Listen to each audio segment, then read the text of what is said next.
Hoje são 4 de outubro de 2018, nós estamos às vésperas das eleições presidenciais, que são as mais importantes, e vamos conversar agora sobre a situação fiscal do país com um especialista em economia, PhD em economia pela Universidade de Yale, nos Estados Unidos, o doutor Raul Veloso. Como vai, doutor Raul? Tudo bem? Vamos conversar. O senhor que vai dizer agora se está tudo bem mesmo com a situação fiscal do Brasil. Para começar, vamos falar sobre o diagnóstico do cenário atual. Como que se encontra hoje a situação fiscal do Brasil? A situação do Brasil hoje, infelizmente, eu tenho de dizer isso, é uma situação muito grave no que diz respeito ao desequilíbrio das contas públicas. Nós temos déficits gigantescos, déficits que estão crescendo e que vão levar também, por consequência, a um aumento muito forte da dívida dos governos em relação ao setor privado. E o senhor poderia brevemente explicar como que nós chegamos até essa situação e o que foi feito desde então para que minimizasse ou resolvesse? O que foi apresentado até então pelos últimos governos? A gente pode falar, talvez, que tem um problema estrutural, que vem de longe, e um problema conjuntural, que é mais recente, sendo o primeiro a questão previdenciária. Nós temos déficits muito elevados nas previdências, tanto na previdência dos servidores públicos, que é o maior deles, como na previdência geral, que é a que vai para o setor privado. Esses déficits vêm crescendo ao longo dos anos e, portanto, como eu disse, é uma questão estrutural. A população brasileira está envelhecendo rapidamente e também os pagamentos que se fazem às pessoas, eles são muito elevados para as disponibilidades que existem. Daí surgem os déficits que crescem e os governos têm de pagar, porque é uma dívida que o setor público tem perante os servidores. E isso vale tanto para a União, como para os estados e como para os municípios. Esse é o problema estrutural. Ele se complementa mais recentemente com razões de curto prazo, que é fundamentalmente razões ligadas à maior recessão pela qual o país passou até hoje, que é essa que começou em 2015 e ainda hoje está por aí e não quer nos deixar. Enfim, então se você soma o crescimento do déficit com a queda da arrecadação, que é de onde você tira o dinheiro para pagar esse déficit crescente, aí nós temos o que nós poderíamos chamar de a tempestade perfeita. E até o momento, o que foi feito para reduzir os efeitos dessa recessão?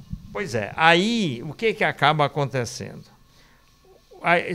Como não dá tempo de descrever tudo que se fez ao longo dos últimos, 20 anos, eu prefiro me referir ao governo que está se encerrando para dizer que ele concentrou as baterias de ataque em duas coisas. Um negócio chamado PEC do teto, que estabeleceu um teto de crescimento para o gasto total da União, eu estou falando da União. Esse teto seria exatamente igual à inflação. O gasto não poderia crescer mais do que a inflação. Hoje, digamos, algo ao redor de 5%, 6% ao ano.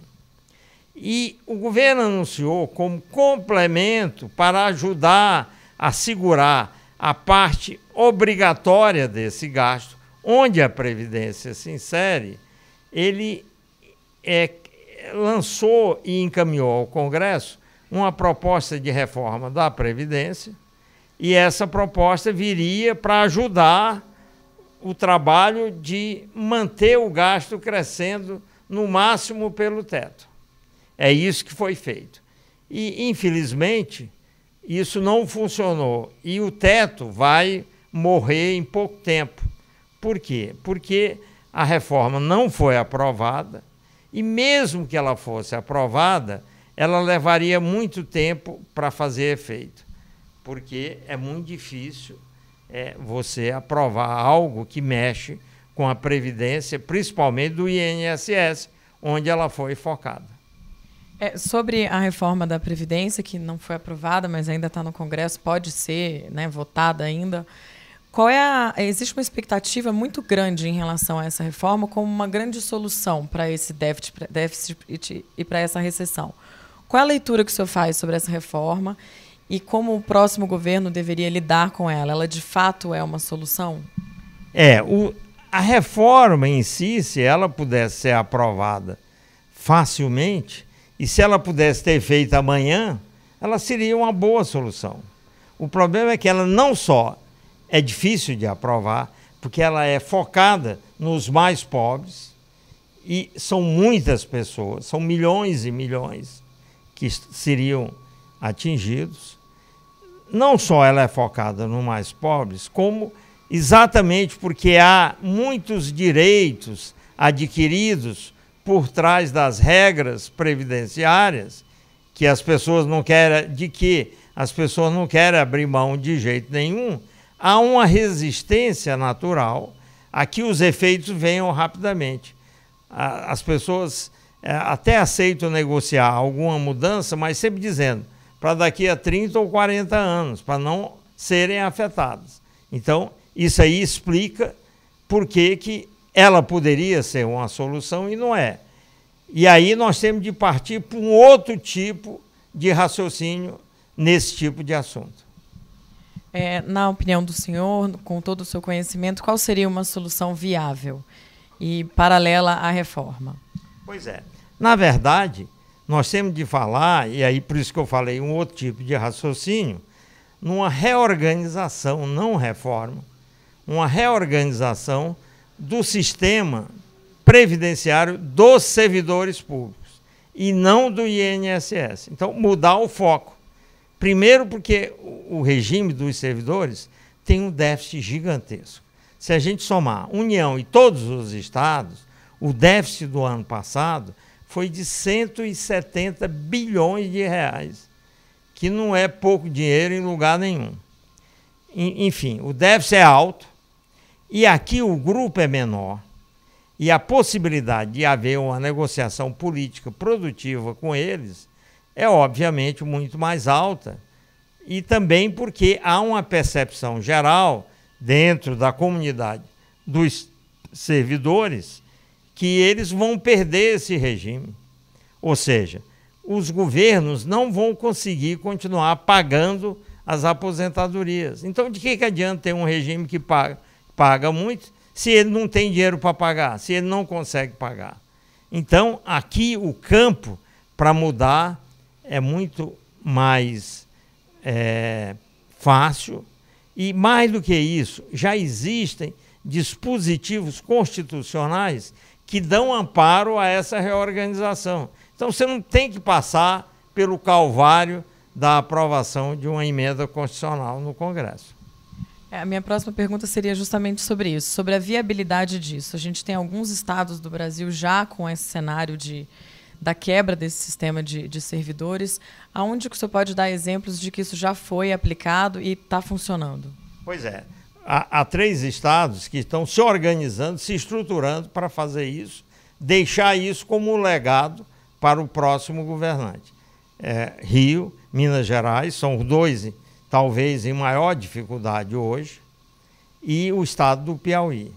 Esses 3 estados, que por acaso eu estou ajudando a organizar essa mudança, eles vão querer deixar o novo modelo funcionando para o que vier a assumir.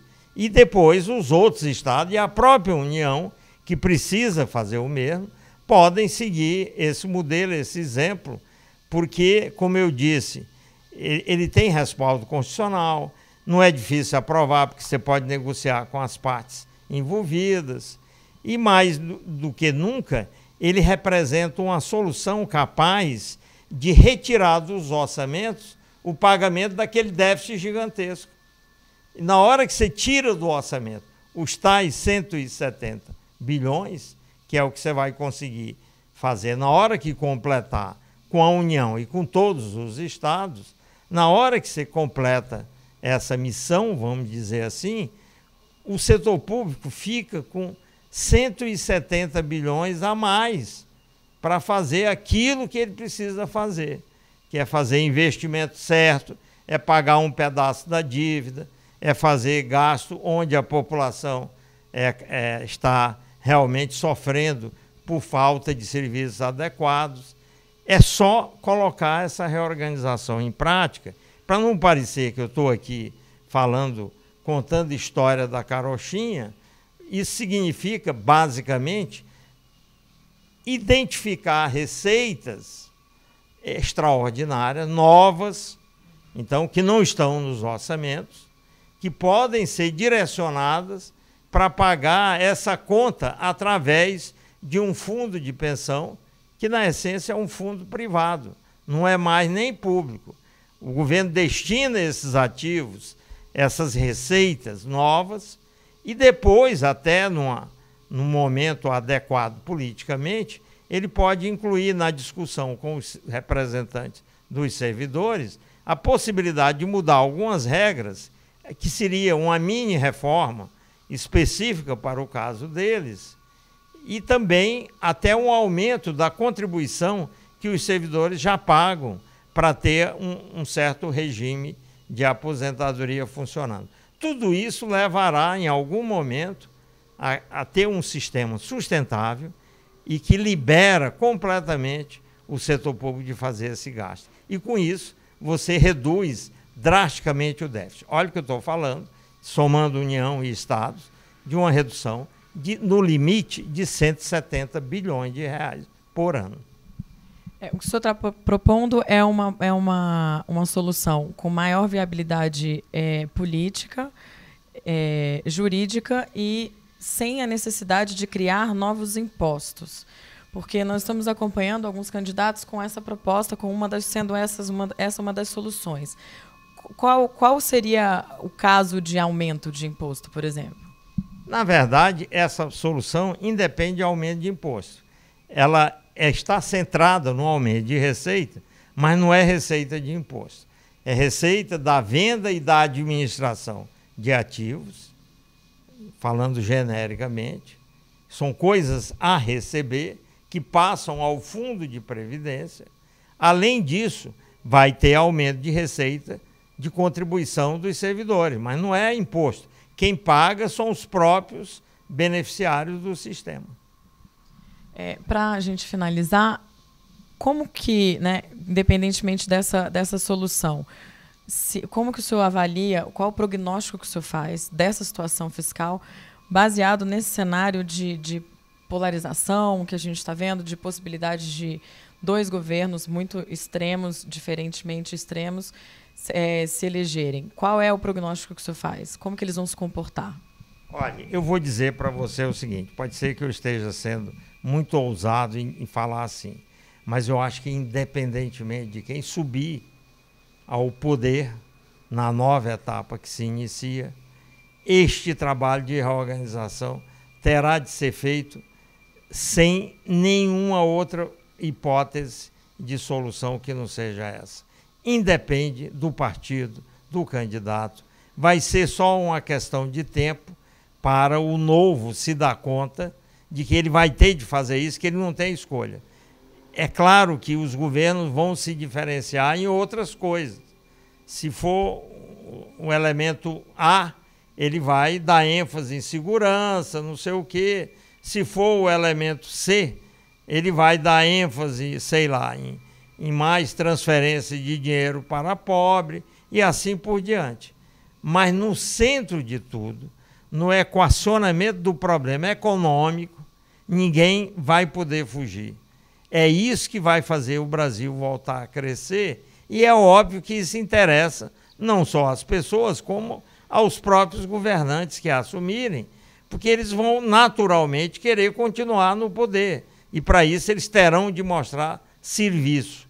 Mostrar serviço é reorganizar a previdência dos servidores, desse jeito que eu falei, abrir espaço nos orçamentos, investir mais e permitir que o setor privado invista num ambiente favorável, com menor risco e com melhores condições para nós expandirmos, termos aumento de produtividade e, enfim, criarmos muito mais empregos do que nós vimos criando nos últimos anos. Ok, muitíssimo obrigada. Saberemos em breve, né, como é que vai ser esse cenário. No próximo domingo teremos, pelo menos parcialmente ou definitivamente, algum resultado. Essa entrevista foi gravada para o canal BTG Digital. Meu nome é Natália Pedrosa, eu sou analista e advogada da Arco Advice.